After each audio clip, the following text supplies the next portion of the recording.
Bonjour à tous, quoi de neuf aujourd'hui? BMW restyle sa série 1, Lexus lance la GSF, premier tour de roue de la Mercedes F015 à Vegas, et enfin Rafael Nadal au volant d'une Kia pas comme les autres.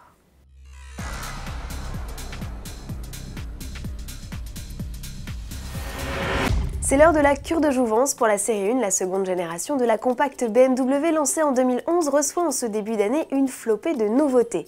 Les haricots de la calandre s'agrandissent, d'inédits boucliers agrémentés de prises d'air plus ou moins grandes font leur apparition tandis que les optiques changent de forme. Un élément d'autant plus remarquable à l'arrière, les feux débordent désormais sur le haillon, un peu façon X1.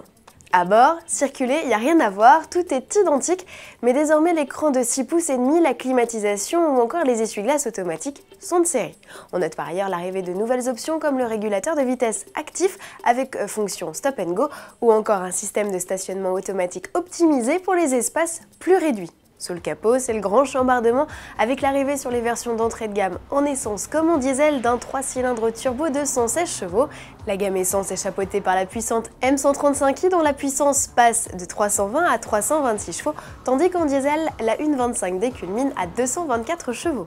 La BMW série 1 restylée débarquera en concession dès le 26 mars prochain. Détour à présent dans les allées du salon de Détroit où Lexus a sorti l'artillerie lourde. Le constructeur présente la GSF, version racée, musclée et survitaminée de sa tranquille berline. Au menu, outre son look démoniaque, un V8 5 litres atmosphérique de 477 chevaux et 530 Nm de couple, le même que sa petite sœur, la RCF, dont la puissance est transmise aux seules roues arrière avec l'aide d'une boîte auto à 8 rapports. Alors sera-t-elle aussi efficace que ses rivales les E63 AMG et M5? À voir, car si la Nippon pèse 100 kg de moins sur la balance, elle accuse aussi un déficit de 80 chevaux. La petite touche qui pourrait faire la différence, il est possible de retransmettre la musique du V8 via la sono de l'habitacle. Convaincu?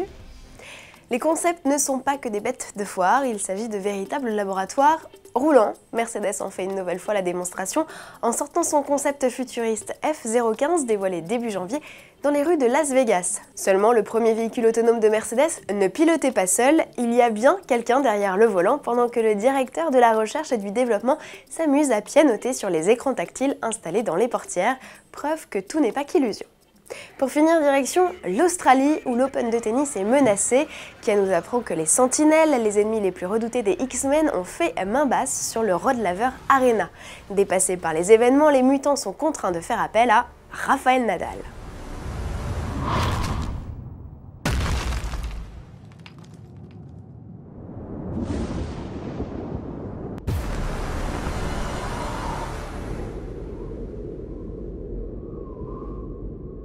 Pour aider ce nouveau X-Men dans sa tâche, il s'adjoint les services d'un Sorento pas comme les autres baptisé pour l'occasion X-Car. Une opération de promo aussi démesurée que déjantée. Qu'est-ce qu'on ferait pas pour promouvoir l'ouverture d'un tournoi du Grand Chelem dont on est le principal partenaire? On vous le demande. Bon week-end à tous et à lundi.